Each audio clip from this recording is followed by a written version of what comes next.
everyone, today we're going to talk about a keyword const in C++. It actually has pretty simple concept. Its name says for itself. So basically, const makes something constant or unchangeable. In other words, if we declare an integer a as constant, then the compiler won't let us change it again afterwards. So let's try to change it to a to 20. So as we can see, there is nothing. I mean, there is an error which compiler shows us. So we cannot, like, if you try to run, then we cannot run.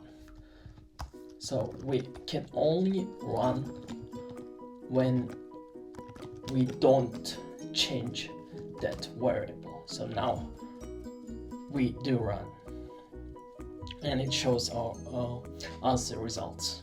So why we need it? Why don't we just declare a without constant keyword and simply don't change it? We use it because, firstly, to document ourselves, to make concrete that our declared variable won't be changed at all, so that you in the future any colleagues would know how we should treat or how we should deal with that variable or object. There is also some other reasons too, such as it enables a compiler to easier optimize the code. For example, when